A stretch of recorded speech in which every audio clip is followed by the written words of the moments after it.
Bom, na verdade eu não sou piauiense, eu sou baiana do município de Mucuri, aqui bem no extremo sul da Bahia, divisa com o estado do Espírito Santo. Você sai do Espírito Santo, inclusive não é muito longe aqui do Rio, cerca de 800 quilômetros. Aí você sai da Bahia, já entra no estado do Espírito Santo, divisa realmente dos dois estados.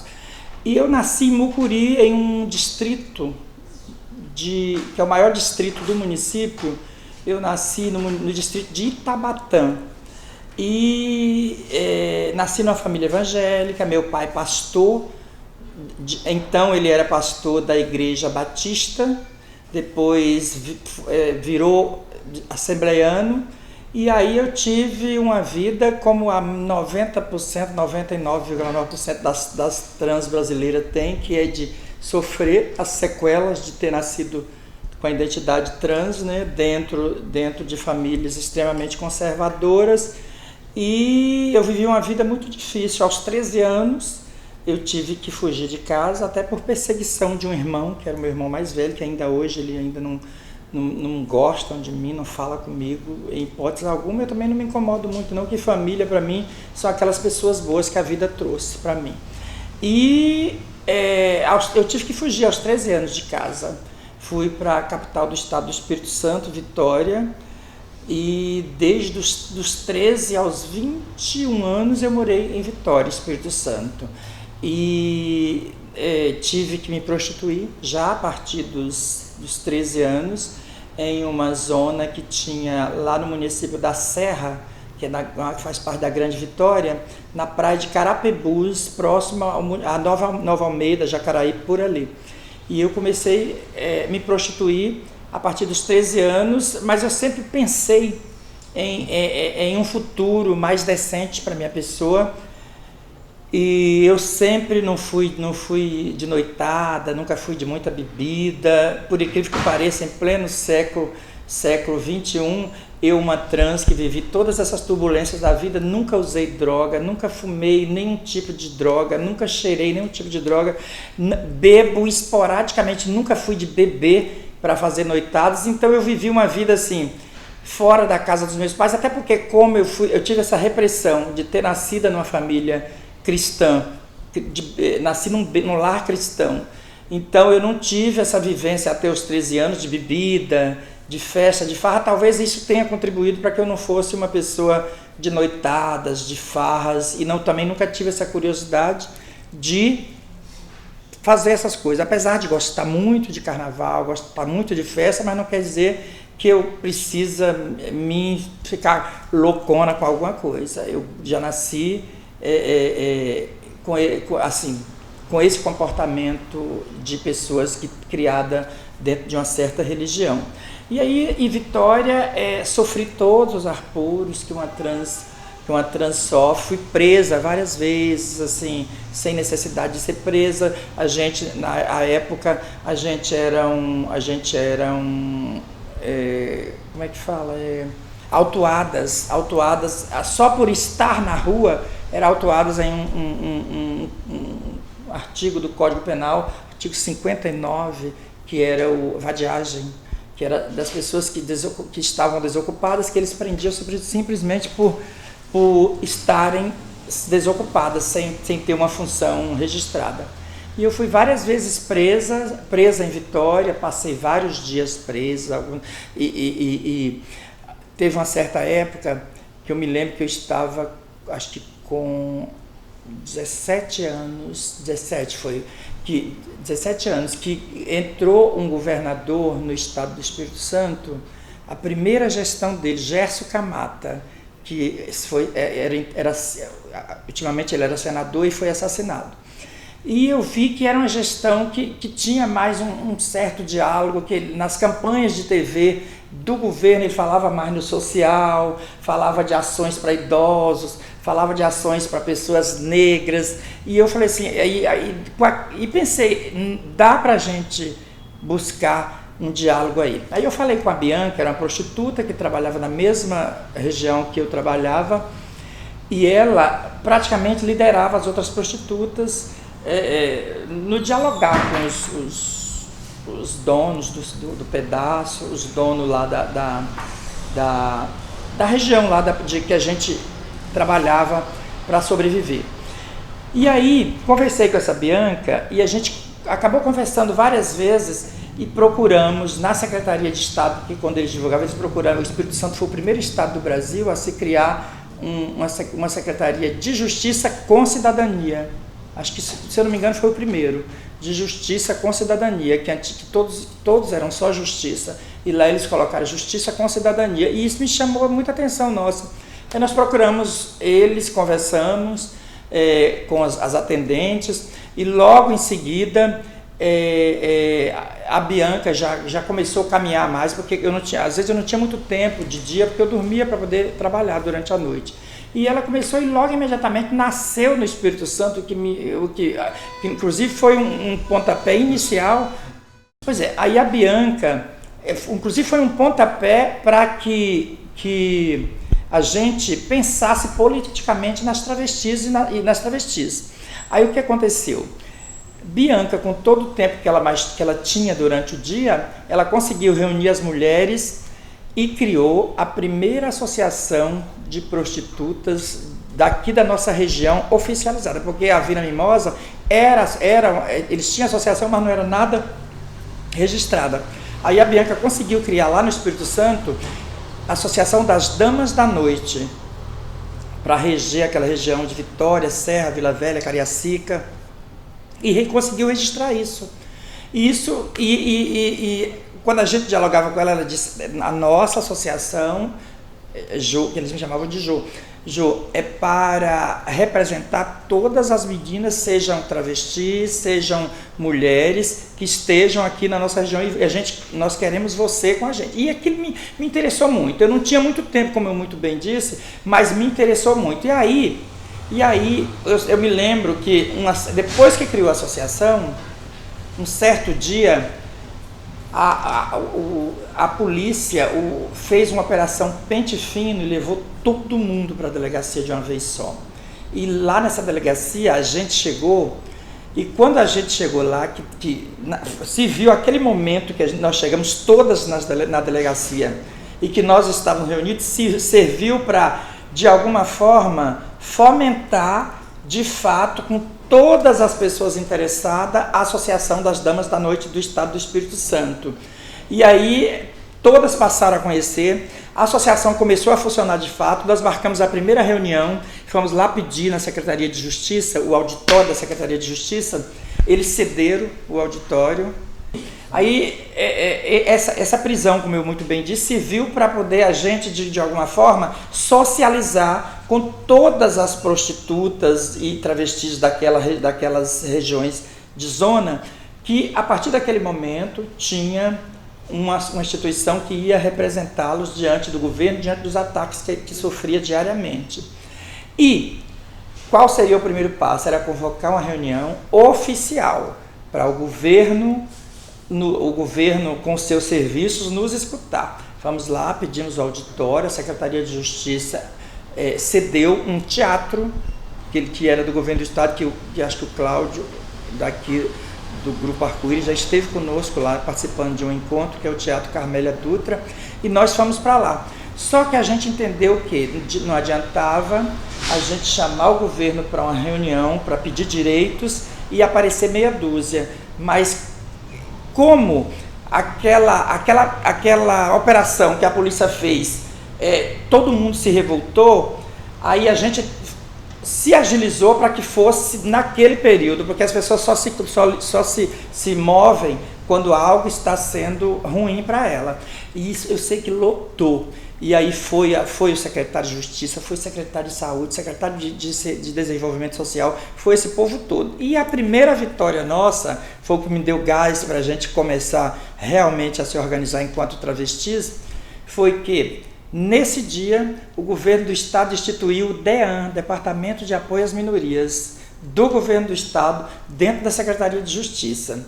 E aí, a partir daquele momento, eu fiquei encantadíssima. No dia seguinte, já fui para a rua, Já fui para a Avenida Beira-Mar, fui para Camburi, Avenida Dante Michelini, atrás das meninas travestis para poder se inserir, porque até então só estava eu e mais uma, lá da praia de Carapebus, que era a Valesca.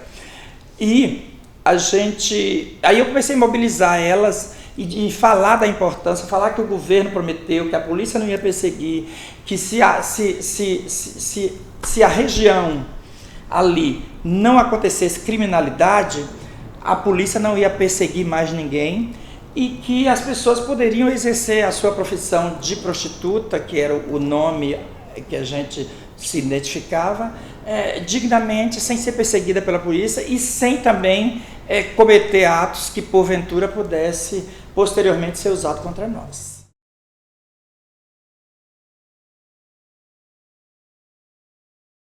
Isso iniciou mais especificamente em 1979, e eu me lembro que foi logo depois do Carnaval, se não me engano foi março ou abril, 1979, lá no município da Serra, na praia, ali na zona ali de Carapebus, perto do Porto de Tubarão, que é onde o aqué rolava mais, porque tem os povos dos navios, né, que chegava, atracava, e aí foi lá no município da Serra.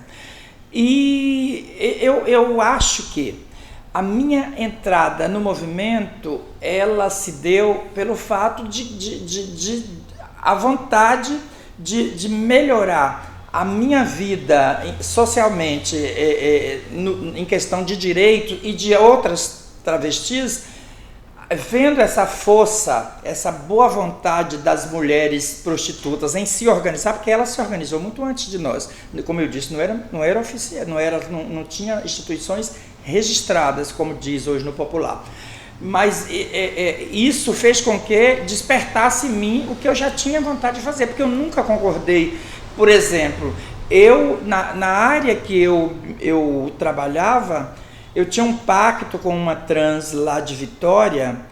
Sônia Maranhão era o nome dela, ela era do Maranhão e morava em Vitória. Eu tinha um pacto com ela que ela tomava conta do Parque Moscoso e da Avenida Beira-Mar. E eu, do Carapebus e a Avenida Dante Michelini em Camburi, para não permitir que ninguém roubasse, que ninguém tirasse chave, que ninguém puxasse cordão. Por quê? Porque eu sempre pensei que a gente podia ser pessoas comuns, normais, que até então dizia que nós éramos anormais, pessoas normais e que poderíamos viver na prostituição, inclusive nessa época o mercado de trabalho formal não era uma discussão nossa. O que nós queríamos era poder exercer a prostituição sem ser perseguidas. E eu acredito que o fato que fez com que a gente se aliasse, porque na verdade as prostitutas, elas sempre foi aliadas, sempre foi parceiras das travestis, na verdade não se discutia tão sexualidade, das travestis. E o que me fez se somar a elas foi porque eu percebi que com essa dobradinha a gente ia ter mais acesso aos programas de onde a gente tinha que ir, porque se a gente não fosse através do poder público não teria nada, quem geria a polícia militar é o governo do estado, e só através das prostitutas, porque eu me lembro, e aí uma coisa que me chamou a atenção, que tinha mais perseguição nos pontos de travestis do que nos pontos das prostitutas, isso me chamou a atenção. E aí a gente pensou, não, nós vamos nos aliar, aliás, eu pensei, nós vamos nos aliar às prostitutas, e eu me lembro que nós registramos a Associação das Damas da Noite em 1981. Eu me lembro que aí, 2 anos depois que a gente registrou a Associação das Damas da Noite, num cartório, lá na Rua da Alfândega, no centro de Vitória, na Cidade Alta, e 2 anos depois eu vim para o Rio, em 1983, que eu vim para o Rio de Janeiro. Mas a gente começou essa trajetória de ativismo, inclusive nas minhas falas, a gente não pode perder. Eu estava outro dia conversando com algumas ativistas que a gente estava fazendo resgate lá na ilha de Itamaracá, que o que a gente não pode perder, que a história que contam por aí é que tudo começou em 1992, e não é verdade. Começou lá no Espírito Santo, em 1979, junto com as prostitutas. E veio para o Rio essa discussão a partir do momento que eu vim para o Rio, decidi morar no Rio de Janeiro, com a Paulette, que também era ativista lá do Espírito Santo, que veio, infelizmente, foi assassinada aqui, mas veio morar aqui no Rio. A Valesca também, lá de Vitória, passou uma temporada aqui, mas o movimento, ele se oficializou em cartório a partir de 1992 aqui, como a história conta, a partir do Rio de Janeiro. Mas ele é movimento, porque na verdade, quando a gente fala de movimento, nós estamos falando de mobilização de pessoas. Ele é movimento a partir de 1979, lá no Espírito Santo. Isso não quer dizer que antes de 1979 a gente já não tinha preocupação com a problemática, mas isso a história precisa contar que foi o Estado do Espírito Santo que é o baluarte na luta pela a inclusão das travestis.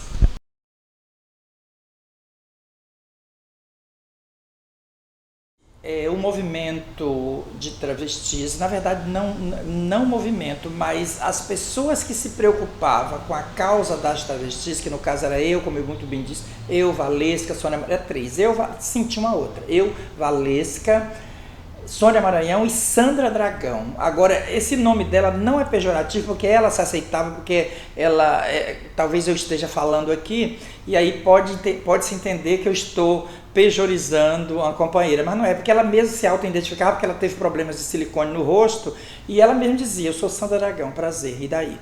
Aí, a nossa pauta, inclusive o que fez a gente levar mais travestis para se somar à Associação das Damas da Noite, foi que teve uma ação do governo do estado lá que resolveu permitir que as prostitutas do Parque Moscoso, da Vila Rubim, não seriam mais perseguidas, e eles identificaram elas com um documento. E aí um acordo que foi feito, identificava elas com um documento da Secretaria de Segurança do Estado, apesar que a gente não concordava, porque já existia CPF e carteira de trabalho. Mas eles fizeram esse documento e aí as meninas, a gente precisa ter isso aqui no Carapebus, a gente precisa ter isso aqui em Camburi. E através desse interesse, as meninas começaram a aparecer nas reuniões que a Bianca convocava. E as pautas da Associação de Prostitutas, que tinha trans participando até então como público-alvo, era praticamente as mesmas nossas reivindicações, que seria rua livre, sem pagar pedágio, porque tinha na época também policiais que cobravam pedágios, inclusive eles marcavam a hora que a gente tinha mais trabalhado para vir fazer a blitz, para poder, durante a blitz que a gente era detida, eles ficavam com as nossas bolsas e tiravam o dinheiro. Isso tudo era problema que a gente tinha que enfrentar. E eu sei que uma das pautas mais interessantes também era a questão de saúde, porque os médicos, naquela época, não se atendia a prostitutas nos serviços de saúde. Se fosse travesti, então nem passava na porta de um centro de saúde. Inclusive, havia muita automedicação. O fato, inclusive, de muitas travestis daquela época, quando a AIDS chegou no Brasil, se contaminar era porque não tinha esse acesso ao serviço de saúde.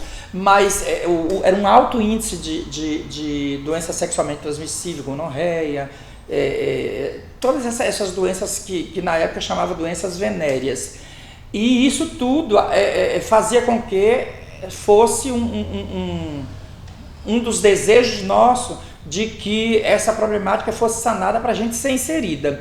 E aí, quando Bianca, mais a Rosinha, que era uma líder lá, a Bianca era líder do Parque Moscoso, que é uma mulher, como eu te disse, é uma prostituta, e a Rosinha, líder da Vila Rubim, se juntou com Neide, que era a dona dos cabarés lá, no Carapebus, eram casas, não eram rua, onde a gente trabalhava. E elas se juntaram e decidiram que as travestis também compunham a associação. E era eu, Valesca, Sônia Maranhão e a Sandra Dragão. E elas nos convidou para que a gente compôsse a então diretoria, para ser registrado em cartório e ter cargos específicos, porque elas não queriam que a gente estivesse apenas por estar. E aí eu me lembro que Valesca virou vice-presidente, a Bianca foi a presidente, a primeira presidente da Associação das Damas da Noite, Valesca vice-presidente e a Sandra Dragão tesoureira. Como a Sandra Dragão era uma pessoa que impunha respeito até pela sua aparência, aí se decidiu que ela seria a tesoureira por apresentar mais seriedade e as pessoas não acharem que... Porque esse problema de desconfiança sempre teve. Tesouraria em movimento é sempre a parte que mais causa problema. E aí decidiu por Sandra Dragão. E aí ficou 2 meninas travestis na diretoria, a outra grande maioria era mulheres. Diretorias naquela época era coisa imensa, tinha no secretário, não sei de que. E aí ficou 2. E aí, a partir do momento que as 2 trans ficou na diretoria, elas assumiram, além de ser diretoras, elas assumiram postos chaves de sensibilizar mais travestis. Aí já partiu para Vila Velha, Cariacica, Guarapari, sensibilizar mais travestis, Fundão, uma cidade vizinha lá da Grande Vitória, sensibilizar mais travestis para poder compor, formar a base da instituição. Eu sei que a Associação das Damas da Noite, quando eu decidi sair do Espírito Santo, ela já ficou com mais de 60, acho que era 63 travestis, incluindo esse município Fundão. 63 travestis catalogadas que recebia. E qual era o benefício que essas meninas recebiam na época? Era a garantia do então secretário, porque lá no Espírito Santo tinha a Secretaria de Segurança Pública e, além disso, a secretaria não era a superintendência, era a Secretaria de Polícia Civil. Secretaria de Polícia Civil. E tinha um secretário chamado Carlos Balesteiros, que fez esse acordo de onde não houvesse criminalidade, que trabalhasse todo mundo sem oferecer criminalidade, ali a polícia não ia perseguir. E teve esse acordo, e realmente o acordo foi cumprido. E aí, a partir daí, eu vim embora, eu saí do Espírito Santo, mas continuou, a Valesca continuou à frente, inclusive ela é ativista até hoje, viu? Ela até hoje está na ANTRA, é lá do estado do Espírito Santo. Ela trouxe a Débora Sabará, ela trouxe a Maria José, que são lideranças hoje também no estado do Espírito Santo, mas a Valesca continua lá, ativista, com 65 anos, mas continua lá, ativista do direito de LGBT, não é mais prostituta, porque conseguiu resolver suas questões financeira e de autossobrevivência, mas continua a fazer a defesa. Não existe mais a Associação das Damas da Noite, mas existe grupos de travestis organizados na cidade, como o Gold, né, que é presidido pela Débora Sabará, e essa foi a luta lá no estado do Espírito Santo. E aí o que eu acho que tem que se tirar positivo disso é que as prostitutas, elas têm uma atuação importantíssima, elas têm uma participação importantíssima na nossa vida enquanto ativista travesti, inclusive não só no estado do Espírito Santo. Como eu muito bem disse, eu vim embora para o Rio, e no Rio nós recebemos amparo também de prostitutas de renomes, que nós vamos falar posteriormente do movimento aqui no estado. Então elas têm importância assim primordial para que as travestis se tornassem cidadãs, se tornassem reconhecidas, se tornassem inseridas, se tornassem ativistas militantes.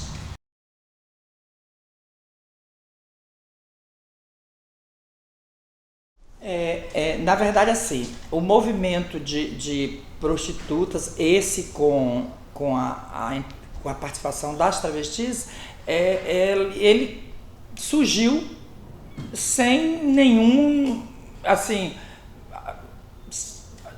participação, ou talvez sem nenhuma observação do movimento LGBT, movimento MH, do movimento homossexual, que também nessa época estava em fase de organização, mas não tem nenhuma aproximação. O movimento de prostituta, inclusive eu me lembro muito bem que começou a discussão em Vitória. Eu só vi discussão de movimento homossexual em Vitória depois que surgiu a Associação das Damas da Noite, que eu ouvi falar de movimento, e ouvi falar de movimento homossexual de forma mais festiva, quando tinha o Miss Gay Espírito Santo, quando tinha a boate da Chica em Vila Velha, que se falava um espaço de encontro de homossexuais, mas que nunca teve esse diálogo e essa aproximação e essa avaliação de que esses dois movimentos poderiam se encontrar e se somar. Nunca houve isso. Inclusive, a gente tinha, não sei, é muito comum a gente ter meninos gays que se vestiam de travestis na época para se prostituir, porque também foram expulsos de casa, mas não queria ter, não tinha identidade trans, não queria ter isso na identidade, não queria ter identidade trans, que a gente dizia na época, sou mulher 24 horas por dia. As travestis diziam isso, né? E alguns gays se vestiam, e nem eles traziam para a gente essa discussão, porque também não conhecia essa discussão do movimento gay, do movimento homossexual. Então não houve as coisas não estão interligadas. Então o movimento de prostitutas com a participação das travestis foi independente, assim, nasceu da necessidade realmente de ter um organismo que defendesse prostitutas e travestis e que precisava de alguma forma mostrar para a sociedade, mostrar para o governo que éramos cidadão e que as imposições eram pagas, inclusive numa caixa de fósforo. Essa foi fala de Bianca lá nessa década lá de 70 para 80, que ela diz, nós pagamos impostos até numa caixa de fósforo, então nós podemos nos organizar e temos o direito e vamos brigar por ele. Então, assim, eu penso que nós travestis, a nossa organização inclusive também, a gente tem avaliações concretas de que nem o movimento de travestis a partir do Rio de Janeiro, ele se criou com respaldo de nenhum outro movimento, a não ser de pessoas específicas, entendeu? No meu ponto de vista, a não aproximação, ou talvez a não identificação por parte das travestis de um movimento que se organizava também à época, que era o movimento homossexual, porque nós não identificamos essa organização lá no Estado, como eu disse, a não ser essas coisas através de eventos de lazer.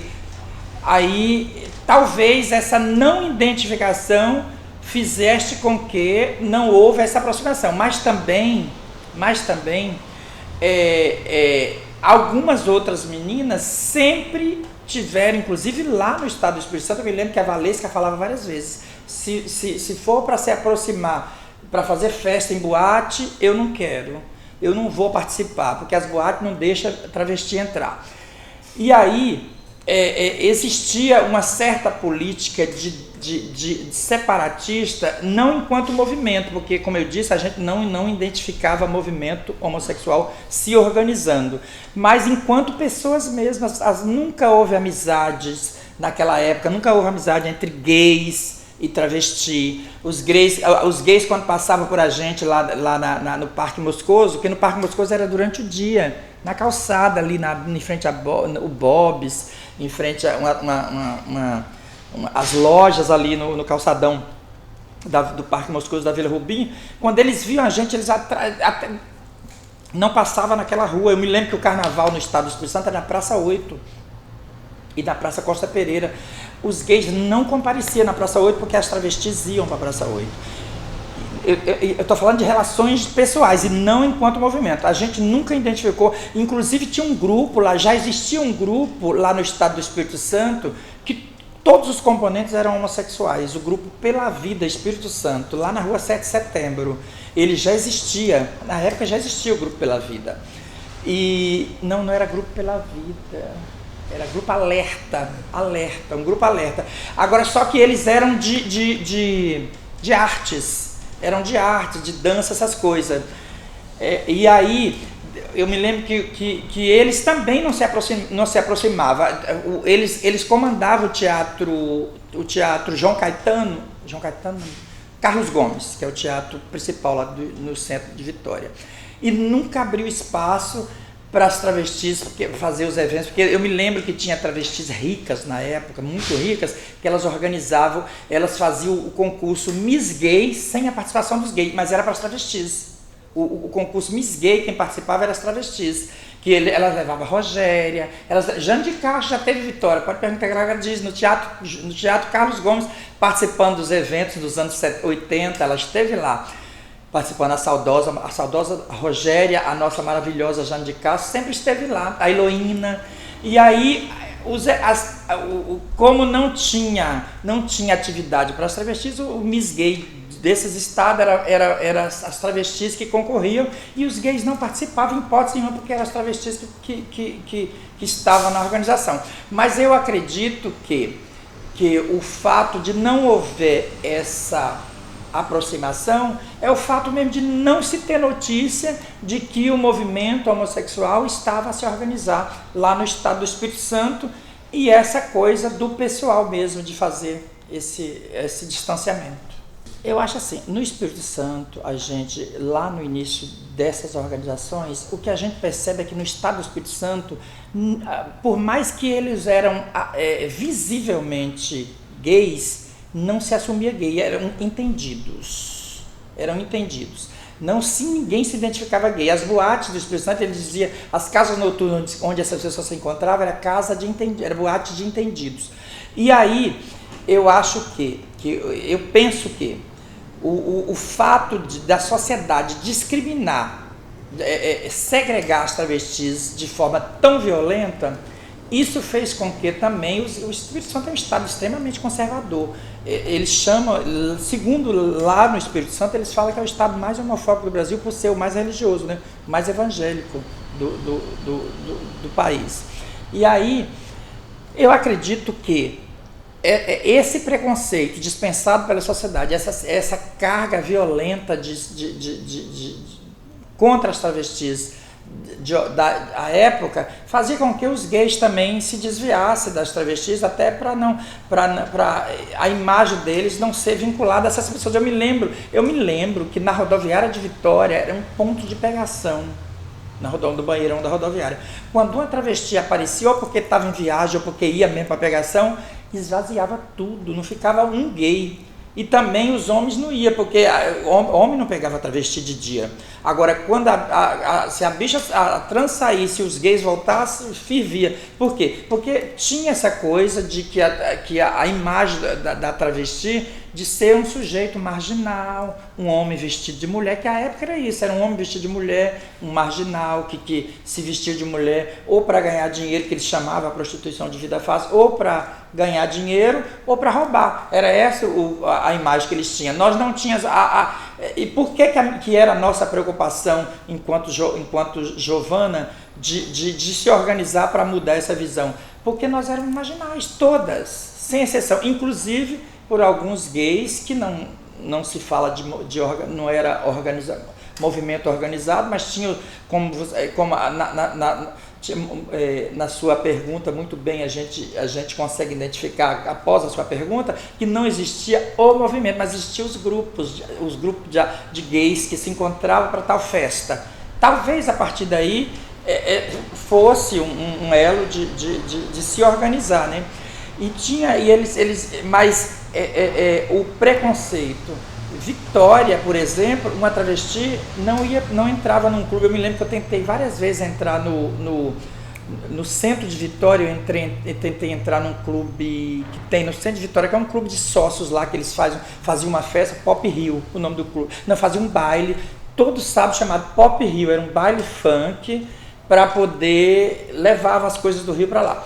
Pop Rio, e eu nunca conseguia entrar. Por quê? Porque era travesti. A gente ficava na frente, bebia, dançava, mas mesmo assim as pessoas ainda implicavam com a gente. Aí mas os gays entravam todos entravam, e as travestis já não entravam. Aí, então, talvez essa carga de preconceito que a sociedade dispensava contra as travestis na época, fez com que os gays, em Vitória tem gays famosíssimos, mas que nunca quis um pingo de diálogo com as travestis. Hoje já vieram a partir do encontrão do movimento como um todo.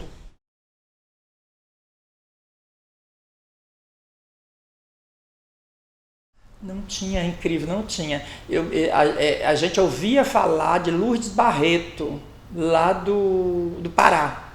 Lourdes Barreto, do GEMPAC, Grupo de Prostitutas da Área Central de Belém do Pará. A gente ouvia falar dela, mas não tinha nenhum tipo de conexão. Inclusive eu costumo dizer que o movimento de prostitutas ele é muito ingrato hoje por não levar essa história das Damas da Noite de Vitória, que é de extrema importância para o movimento como um todo. E outro dia eu estava conversando com algumas ativistas trans lá em Recife, e eu disse que a gente precisa resgatar a história, a gente precisa falar a história como ela é, e não esquecer o estado do Espírito Santo, porque é importante falar, o Espírito Santo precisa ser agradecido pela oportunidade que deu de organizar as travestis, de organizar as prostitutas, e até porque nós tivemos um governador negro que depois, quando ele assumiu, ele abraçou esses movimentos como um todos, empoderou o movimento de travesti, empoderou o movimento de prostitutas,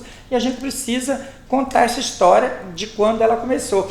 Mas não tinha nenhuma conexão com algum movimento. A gente ouvia falar também de um grupo de mulheres de Porto Alegre, que eram capitaneados por, acho que a mulher chamava Tina, uma coisa assim, Tina, de Porto Alegre, que também era prostitutas da época.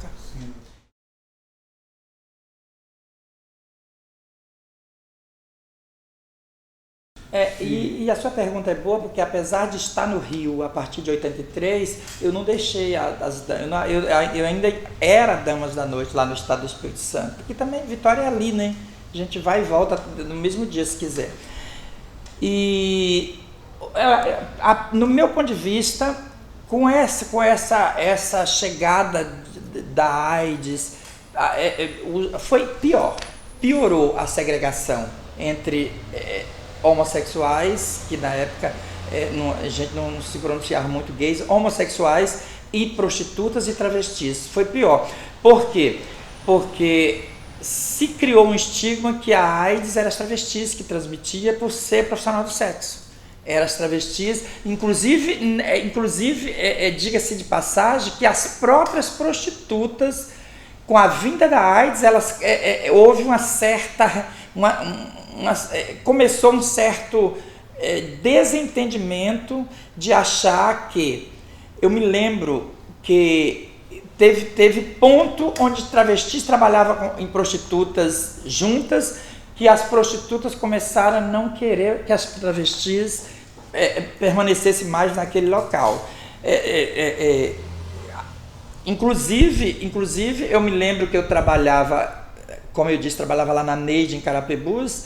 Algumas travestis que chegavam posterior a Neide não aceitava, porque não era fácil fazer exame para se identificar as doenças, e aí ela não queria, porque ela tinha medo de perder a qualidade do serviço dela. Mas a AIDS ela dificultou ainda mais, pelo menos por um grande período, a aproximação desses movimentos, né? A unidade desses movimentos.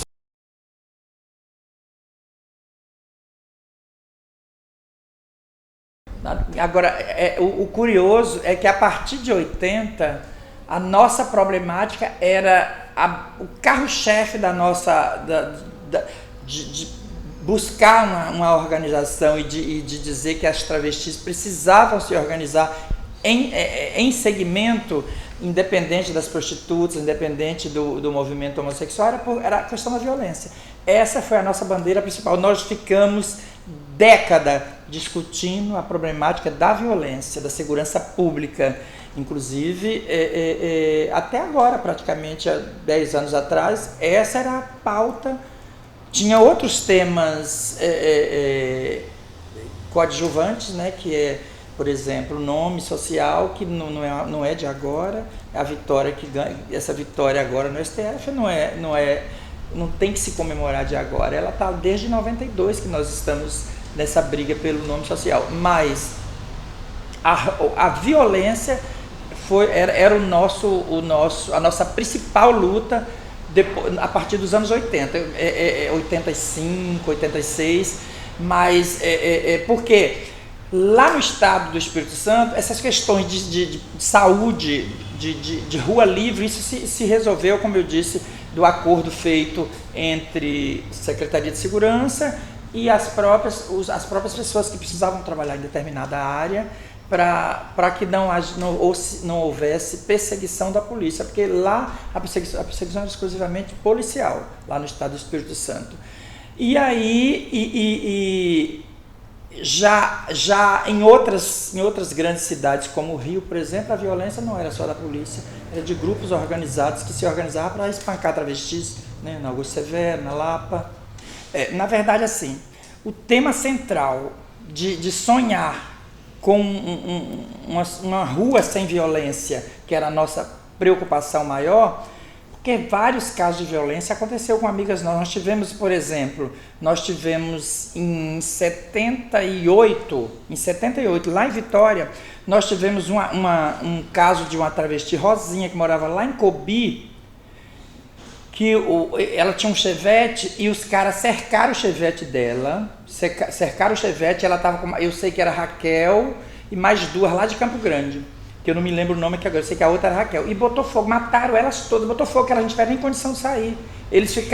Enquanto ele cercou o carro, lá num bairro chamado Cobi, lá em Vila Velha, e botaram fogo. E várias outras travestis foram assassinadas, foram violentadas. Eu, por exemplo, um dia eu fui assistir um filme no Teatro Santa Cecília, no centro de Vitória. Eu fui assistir um filme que era lançamento. O policial, eu estava na fila para comprar ingresso, ele me tirou e me levou presa. E o delegado me deu vadiagem. Eu estava na fila apenas por ver um filme. Então, quer dizer, a gente não podia nem andar nas ruas. Eu me lembro que teve uma época, antes de começar essa organização, nós ficávamos muito bem à noite se prostituindo, mas sair na rua durante o dia, ninguém saía. Tinha que olhar primeiro se não tinha uma viatura parada por perto para ir ao supermercado, aí à farmácia, ou então pedir alguém para comprar. E isso nessa época, não sei, era finalzinho da ditadura militar, me parece, né? Finalzinho dos governos militares. A gente não podia nem ir numa farmácia. Eu peguei essa época ainda. E aí, essas questões chaves que fez com que a nossa preocupação era a violência. Eu, por exemplo, como eu disse, eu já assinei várias vadiagens, várias. Um dia eu fui pega com um rapaz em Vitória, um rapaz gay. Tinha alguns que vestia, como eu te disse, que vestia de mulher para se prostituir. Esses se aproximavam da gente, porque não tinham uma vida social com a família, aí saía, abandonava a família também. E aí tinha que se vestir de mulher para se auto-sobreviver, né? Aí alguns deles saíam com a gente. Um dia um rapaz foi preso comigo, um gay foi preso comigo, eu peguei vadiagem, ele também pegou vadiagem só porque estava andando comigo. Porque o delegado falou, se você está andando com um homem vestido de mulher, você vai ser autuado também. E aí, essas eram as questões de violência. Então, houve muito isso. Inclusive, essa menina que eu disse que veio comigo para Vitória, a Paulette, ela passou por situações horrorosas de violência, de arrancar a roupa dela, deixar ela pelada na praia, de apanhar dentro de ônibus, muita coisa ela passou por lá. Eu também já sofri muito em Vitória, assim, apesar que eu não era muito de rua durante o dia para evitar essas coisas, mas eu sofri muito em Vitória. Então, por isso era a nossa principal bandeira de luta, era sanar de qualquer forma a violência.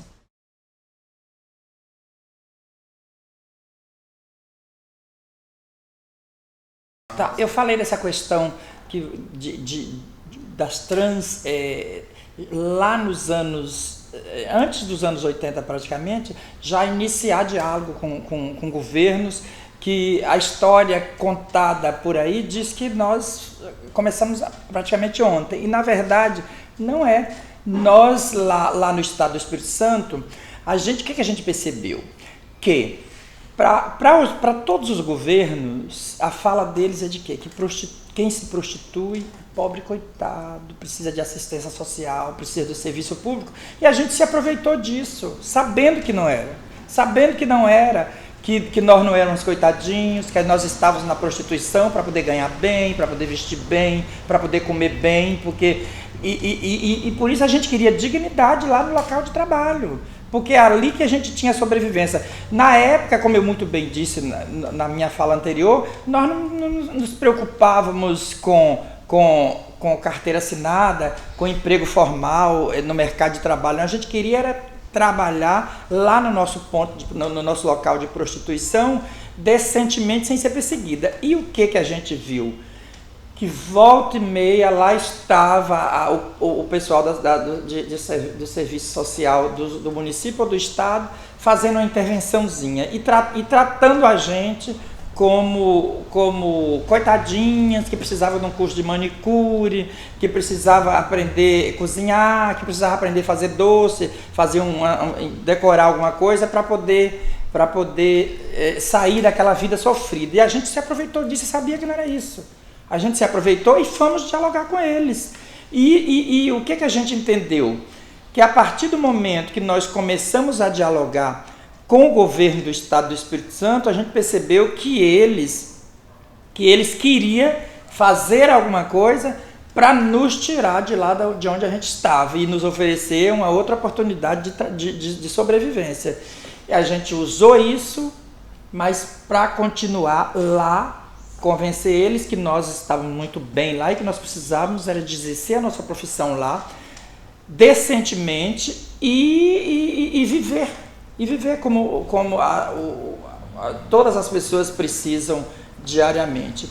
E assim, o diálogo com o governo, tanto municipal, na Prefeitura de Vitória, que eu me lembro do prefeito como hoje, Hermes Laranja, o nome do homem, Hermes Laranja, e de Vila Velha, Teodorico Ferraço, que a gente começou a discutir, ele foi senador, inclusive, algumas vezes. A gente começou a falar com esse povo, depois veio Vasco Alves, um outro prefeito maravilhoso, e assim, a gente começou a conversar com essas pessoas, que eles entendiam que ia fazer o bem para nós, que nós éramos coitadinhas. Isso eu falo enquanto prostituta, porque nós, travestis, a gente entrava, mas enquanto prostituta, não enquanto travesti. A gente estava lá no bojo, mas era prostituta. E aí a gente começou a dialogar e propor as nossas ideias, o que a gente queriam, a gente queria um atendimento de saúde decente, a gente queria, como eu muito bem falei, e com essa brecha deles nos estigmatizar como pessoas coitadinhas e que precisava do olhar social do governo, a gente aproveitou isso e começamos a dialogar. E nunca houve vergonha nenhuma, não. Quando eu ia com a Bianca, às vezes a Valesca não podia, eu ia com a Bianca lá no serviço público, falar com os chefes lá nos departamentos, a gente chegando, viemos falar com fulano de tal, o vigia olhava com cara feia, o atendente pior ainda, mas a gente vinha falar com fulano de tal, vamos sentar aqui até ela poder nos atender. E pronto.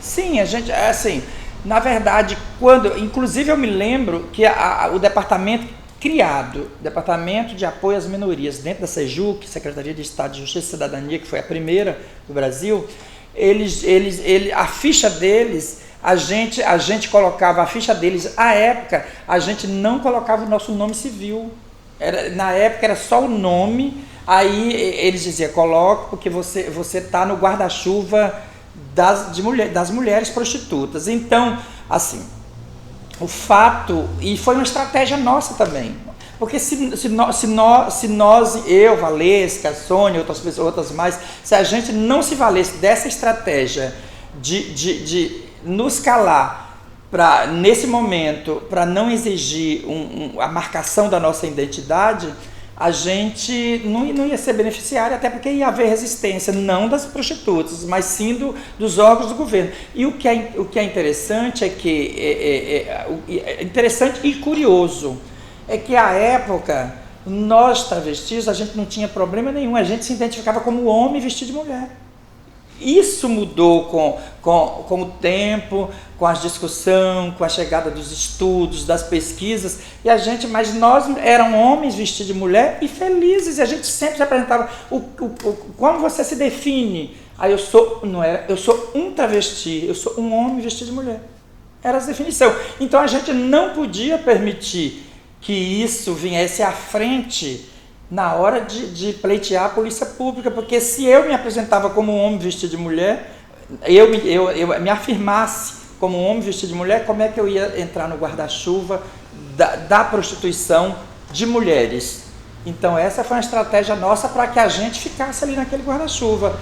Ou a gente consensuava na época de ser prostituta e pronto, ou então a gente não seria beneficiária das ações do governo.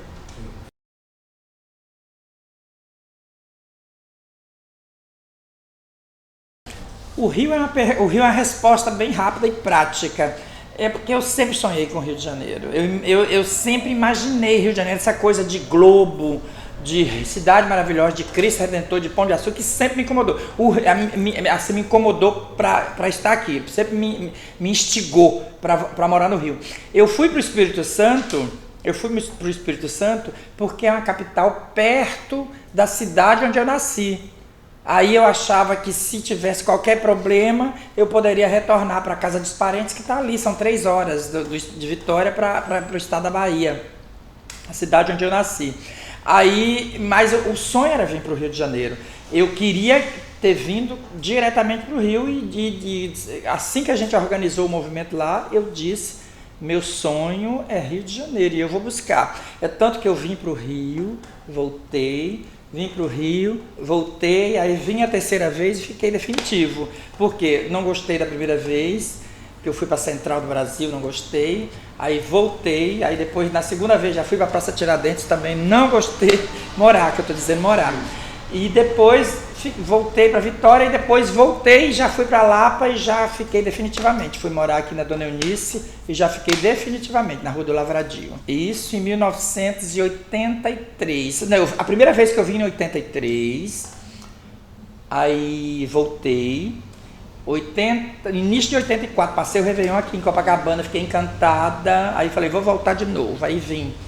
Aí caí dessa segunda vez já fui para Tiradentes, já não gostei. Aí voltei de novo, vinha eu e essa Paulette que eu disse que veio e foi assassinada. Aí depois a gente voltou, aí depois em 85 eu vim definitivamente. Isso foi tudo em intervalos curtos, de 83 a 85 que eu vim, voltei, e aí eu vim definitivamente. Aí cheguei em 1985 e fui morar lá na Dona Eunice, na Rua do Lavradio.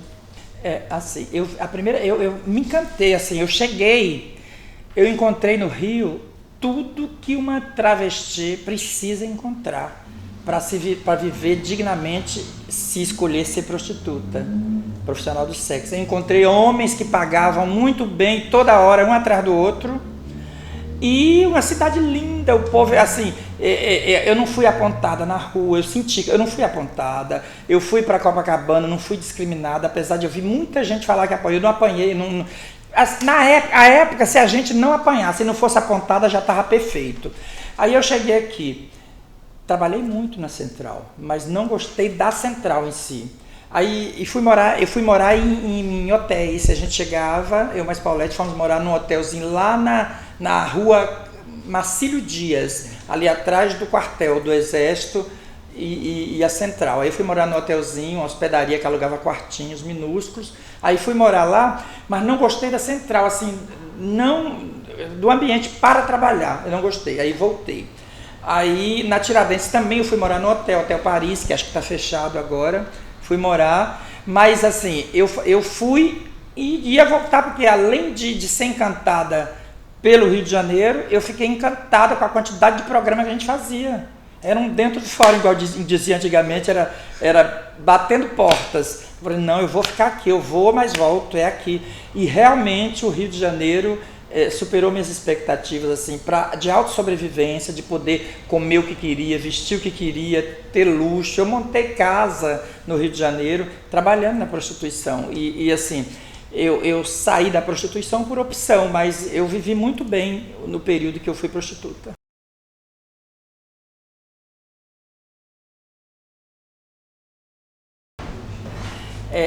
Na verdade, a chegada da AIDS para as travestis foi muito doloroso. Inclusive, algumas travestis, quando chegava a notícia, tá com AIDS, já estava morrendo. Não tinha nem tempo de, às vezes, de fazer o processo de posto de saúde, de hospital, de médico. Quando se sabia que estava com AIDS, já estava em estado terminal praticamente. Eu me lembro que a gente descobriu algumas na época que a gente tinha alguns projetos, que eu fui ser educadora social dentro de um projeto já aqui no Rio, que até gotas de criolina foi receitado para tomar, 7 gotas cada uma tomava, que curava a AIDS. Eu me lembro muito bem, várias amigas minhas tomou e passou muito mal, vomitou, teve que fazer tratamento sério porque deu problemas digestivos, tudo porque a gente ficou desesperada com a chegada da AIDS e assolou várias meninas, levou várias meninas de importância, inclusive as fundadoras do movimento a partir dos anos 90, só tem eu e mais uma, né? Que estão aí vivas e que continuamos soros, a gente continuamos soro negativo, acho que talvez até por forças espirituais, porque eu não consigo acreditar como eu que tive uma vida sexualmente profissional bem ativa e não me contaminei. Eu fiz muito sexo sem camisinha, porque na época, depois da AIDS, os homens ofereciam muito mais. Às vezes, se um programa era 50, eles ofereciam 150, e eu não nego, eu fiz vários programas, mas graças a Deus as forças positivas não permitiu que eu me contaminasse com o vírus HIV. Nós temos pessoas, inclusive próximas, Elza Lobão, né, que Deus levou, vítima do HIV mais recente, mas temos várias outras, a Flora, a época, e outras mais que agora não me recordo o nome, mas muitas que foram vitimizadas pelo HIV, e o HIV e a chegada da AIDS deixou as pessoas em polvorosa. Inclusive, teve uma certa curiosidade, assim, inventaram, que se criaram um certo mito, que parece que as meninas diziam que depois que a AIDS chegou no Brasil, as travestis começaram a trabalhar mais, que parece que os homens queriam distribuir, entendeu? Os homens que já estavam queriam distribuir, porque realmente, a partir de 85, a gente batia a porta, onde você ia, era na Severa, era na Lapa, era em Copacabana, muito cliente, e os clientes não se afastaram com a chegada da AIDS, porque as pessoas pensavam que a AIDS ia diminuir o mercado para as travestis, totalmente o contrário. E a gente não tinha proteção, porque se tivesse proteção não atendia os clientes. Eram raros os clientes que pedia que a gente usasse preservativos, mas a AIDS, ela realmente provocou, ela foi como se uma tempestade para as travestis, principalmente algumas que já tinham uma certa vontade de mudança, de fazer um país mais igual, foram dizimadas. Dói muito, porque eu acredito que se algumas pessoas de importância para a causa, se a gente tivesse tido o privilégio de ter elas conosco até agora, estava muito melhor. A coisa tinha melhorado muito, porque eram pessoas de extrema importância, chaves de extrema importância para a luta contra a transfobia.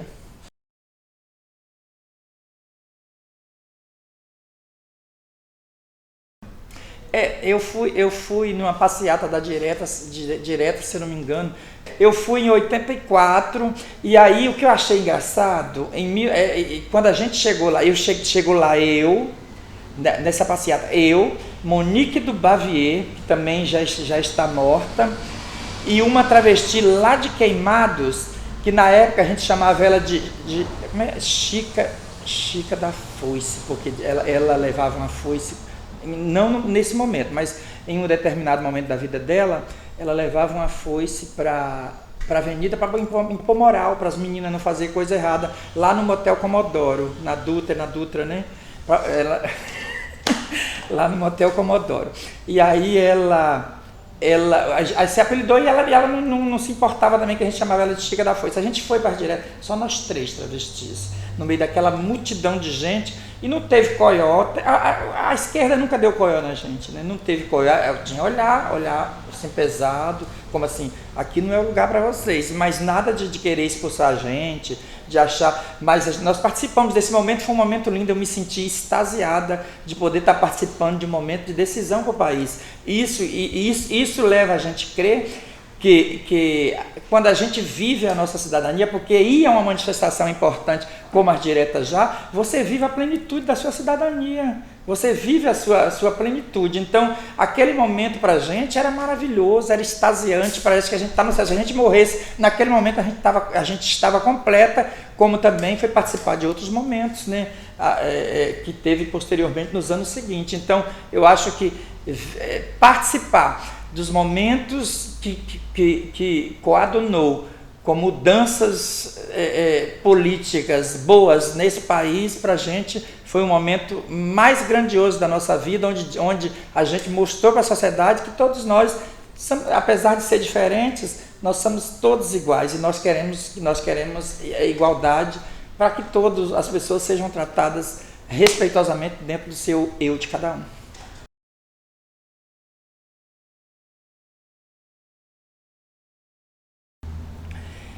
Como eu disse, eu vivia exclusivamente do trabalho de prostituta. Essa era a minha fonte de sobrevivência e para mim estava feliz, não queria nada. Estava ganhando muito bem, dormia o dia todo, trabalhava quase a noite toda, mas tinha meu dinheiro, tinha minha casa montada. Inclusive eu montei uma casa, eu saí de Dona Eunice, depois que era quarto, e aluguei uma casa lá na Saúde, perto ali do Barão de Tefé, do Hotel Barão de Tefé. Aluguei uma casa lá, um apartamento casa, e montei uma casa para mim. Eu nunca tinha tido uma casa, aí montei uma casa exclusivamente para mim, com tudo que eu queria ter, meus móveis, dentro da humildade que eu poderia ter, e montei essa casa e fui morar lá e continuava trabalhando. Aí, uma certa época, eu estava passando pela Central do Brasil, mais ou menos umas 4 horas da tarde.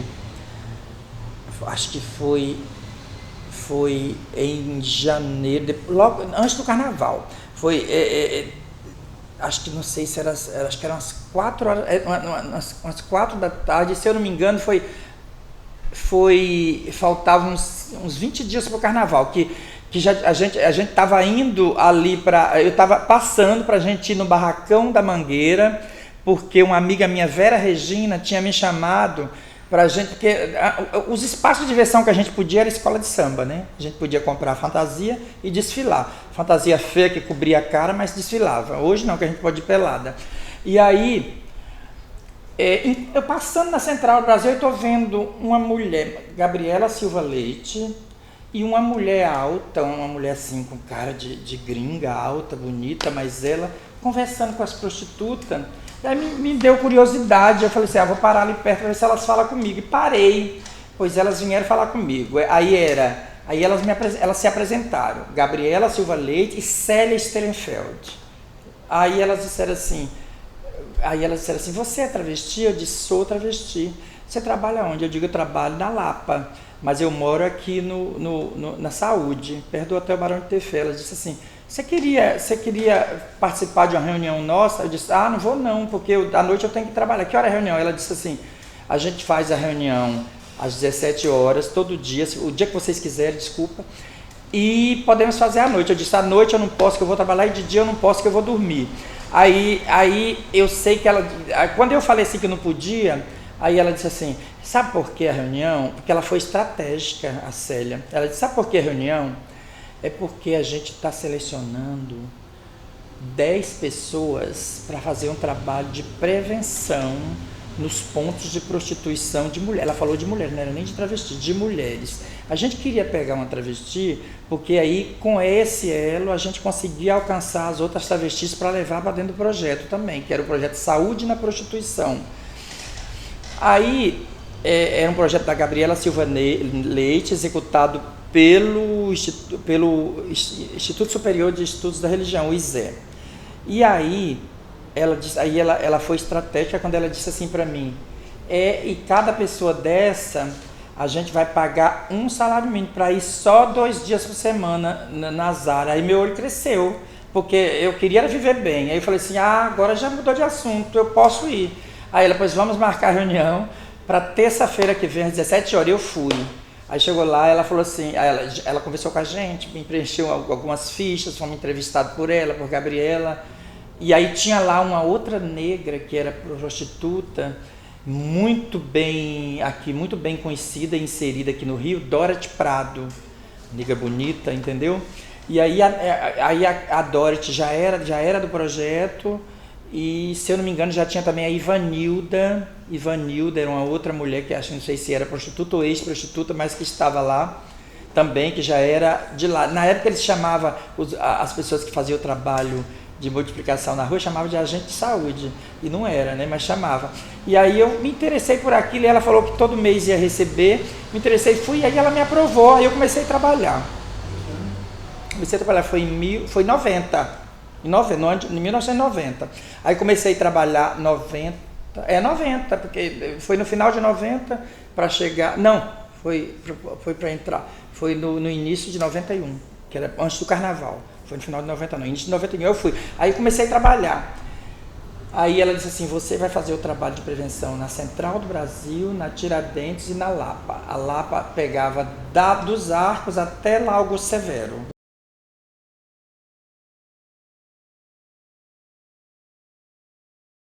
Tá, na verdade assim, eu não me lembro o nome do jornal, mas eu li num jornalzinho o nascimento do Grupo Atobá. Acho que não era o nome do jornal Lampião, não. Tinha um jornalzinho na época que, acho que era Beijo da Rua, um jornal de prostitutas, de Gabriela Silva Leite, que se falou do nascimento do Atobá. Eu li no jornalzinho. E eu guardei esse jornal, inclusive, se eu não me engano, ainda tem ele até hoje, que falou do surgimento do Grupo Atobá, contou a história do Atobá do Pássaro, e por que o grupo chamava Atobá. Aí, assim, eu consegui, nos anos 85, 84, por aí, ver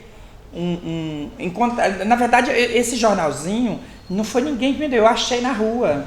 Alguém deve ter pegado e deve ter jogado na rua. Eu achei na rua, eu achei interessante o nome. Se eu não me engano, não sei se era Beijo da Rua, ou era um jornal do metrô, é dessas coisas que apoiava as causas. Eu acho que era mais do metrô, porque é ali perto da Central. Aí eu peguei, eu tinha esse jornal ainda, aí eu li que se nascia no Rio um grupo organizado de homossexuais, Magalhães Bastos, lá em Magalhães Bastos. Mas isso eu li e guardei só, não teve nenhuma curiosidade, porque dizia que era especificamente um grupo de homossexuais, entendeu?